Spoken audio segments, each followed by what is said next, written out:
اعوذ باللہ من الشیطان الرجیم بسم اللہ الرحمن الرحیم ان اللہ بے شک اللہ یأمر اللہ تعالیٰ حکم دیتا ہے بالعدل عدل کرنے کا والاحسانی اور احسان کرنے کا وایتاء ذی القربی اور دینے کا قرابت والوں کو دینے کا.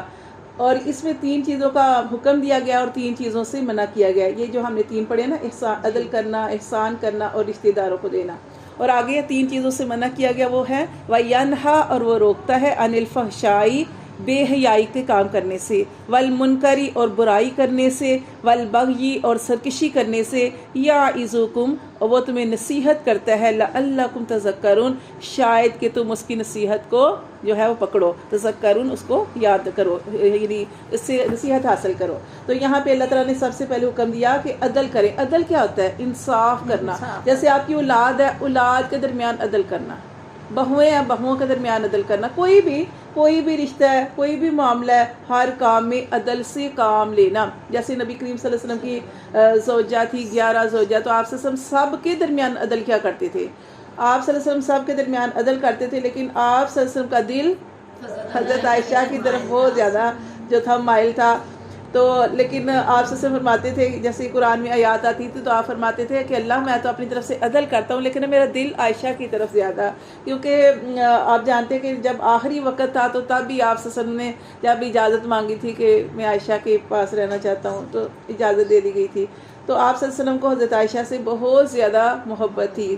تو اللہ فرماتے ہیں کہ جتنی بھی محبت ہے، ایک اولاد فرما بردار ایک نہیں ہے. اگر آپ نے وراثت بھی تقسیم کرنی ہے تو آپ نے عدل کے ساتھ، آپ کے بچے ہیں، آپ نے ایک کا بوسہ لیا، ایک کو پیار کیا، آپ سب کے ساتھ کریں گے. اس طرح پھر وہ کیا ہوتا ہے، کسی سے زیادہ پیار کرے، کسی سے کم، وہ بچوں کے درمیان بھی وہ تفرقہ سا آ جاتا ہے.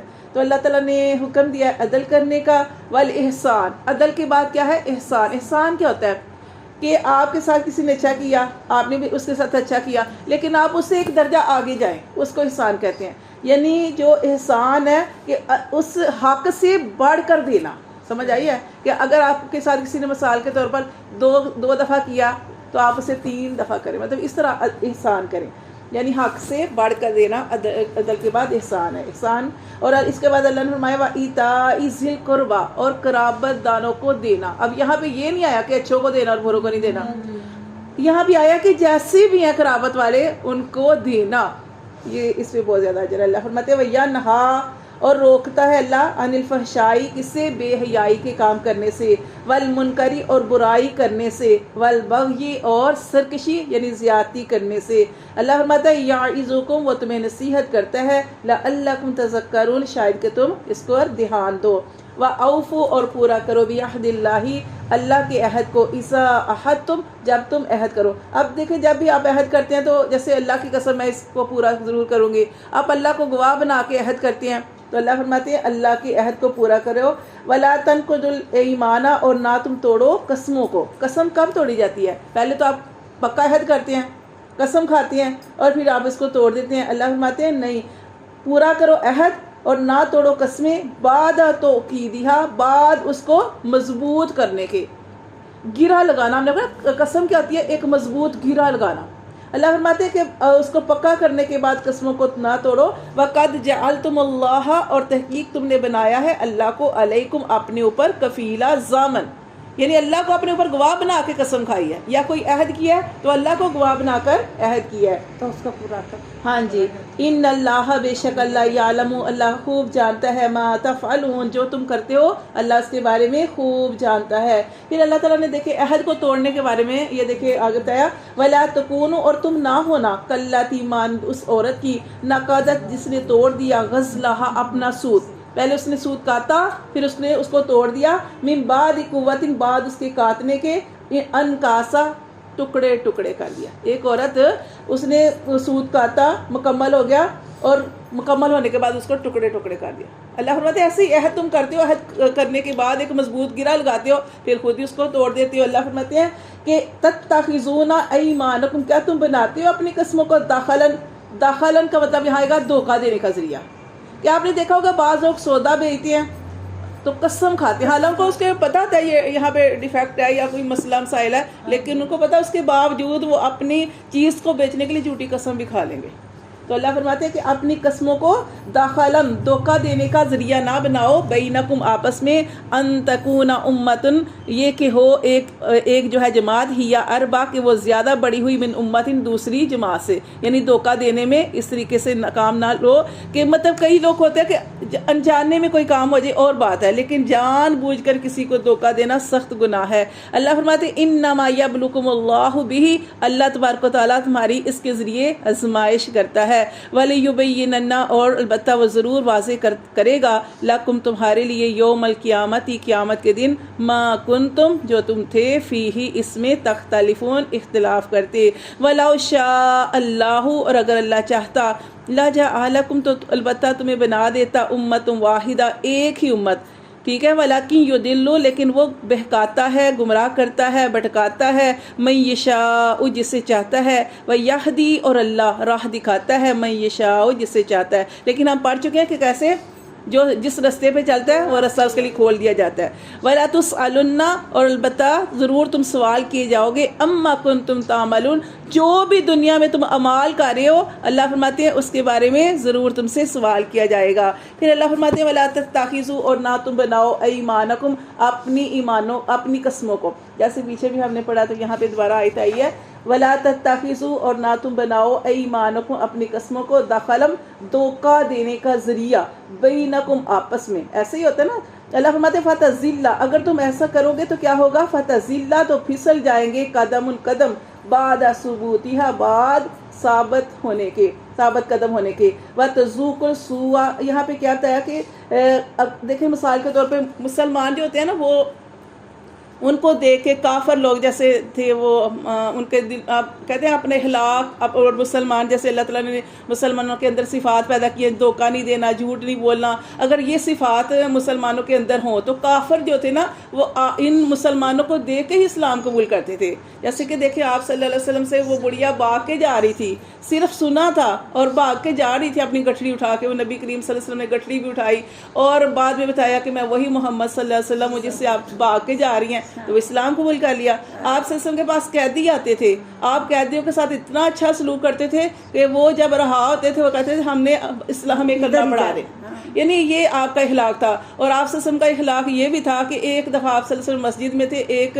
جو تھا کافر آیا اور کافر نے آ کر مسجد کے اندر پیشاب کر دیا، آپ کی مقدس جگہ کو، ہماری جیسے مسجد ہوتی ہے مقدس ہم سمجھتے ہیں، اس کو آ کے اس میں گندگی پھیلا دی، پیشاب کر دیا۔ صحابہ کرام کو بڑا غصہ آیا، آپ صلی اللہ علیہ وسلم نے فرمایا نہیں اسے کچھ نہیں کہو، کیونکہ یہ نہیں جانتا، مسلمان جانتے ہیں کہ یہ مسجد ہے، اس کو پکیزہ جگہ، اس کو پکیزہ رکھنا ہے، اور اس سے نہیں پتا۔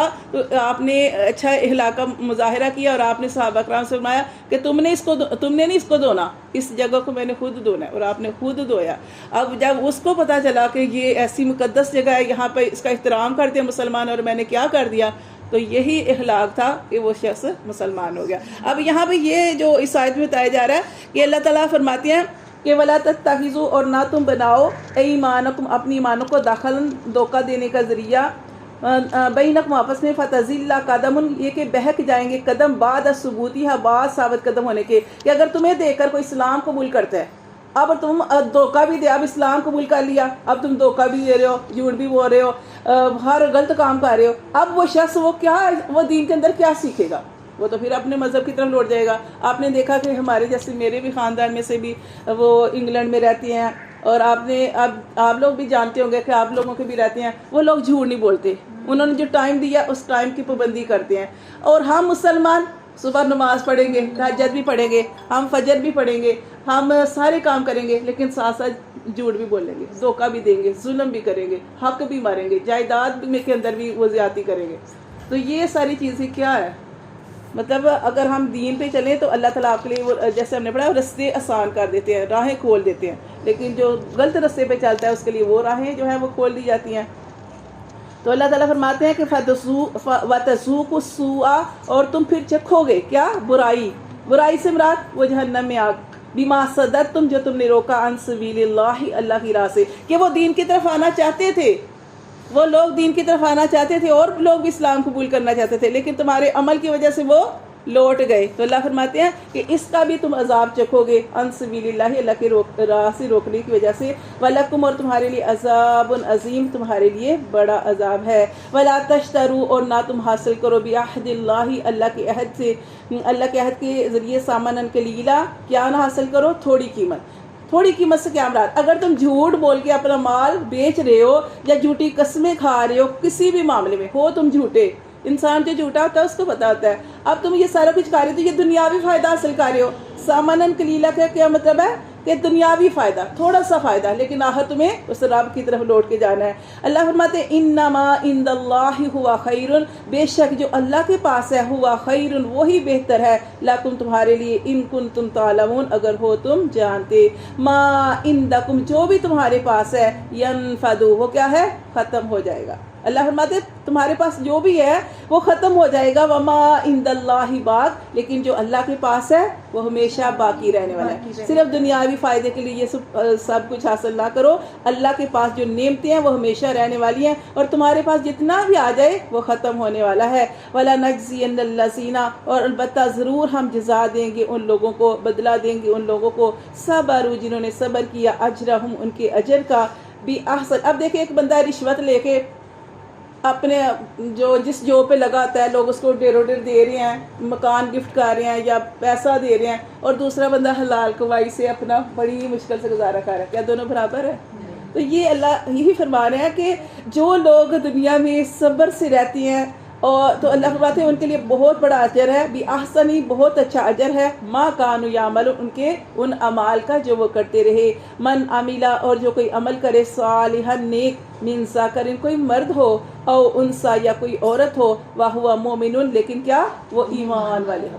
ایمان شرط ہے، ایمان شرط کے بعد عمل صالح کرنا، وہ مرد ہے یا عورت ہے، اللہ فرماتے فلا نحیینہ ضرور ہم اس کو زندگی دیں گے۔ زندگی سے مراد کیا ہے؟ مسلمان، ٹھیک ہے، حیات طیبہ پاکیزہ زندگی، کیونکہ کافر ہے، کافر کی مراد مردہ جیسی ہے، تو یہاں پہ اللہ فرماتے ہیں کہ جو مومن ہے ہم اس کو زندگی دیں گے، کون سی زندگی؟ پاکیزہ زندگی، وَلَنَجْزِيَنَّهُمْ اور البتہ ضرور ہم ان کو اجر دیں گے، بدلہ دیں گے، اجرہم ان کے اجر کا، ان کے اعمال کا، بھی احسنی بہت اچھا، ما کانوا یعملون جو وہ اعمال کرتے رہے۔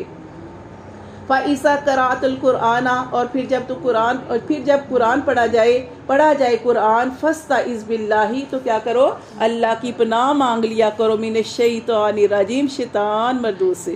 تو یہ ہمیں بتائے گا کہ جب بھی آپ نے قرآن مجید کو پڑھنا ہے، کھولنا ہے، ہاں جی، خواہ تلاوت کر رہے ہیں یا کسی سے سن رہے ہیں، تو آپ نے کیا کرنا ہے؟ یہ اعوذ باللہ من الشیطان الرجیم پڑھ لینا چاہیے۔ جیسے آپ کو بتایا تھا یہ غصے کو بھی دور کرتا ہے۔ شیطان کیا ہے؟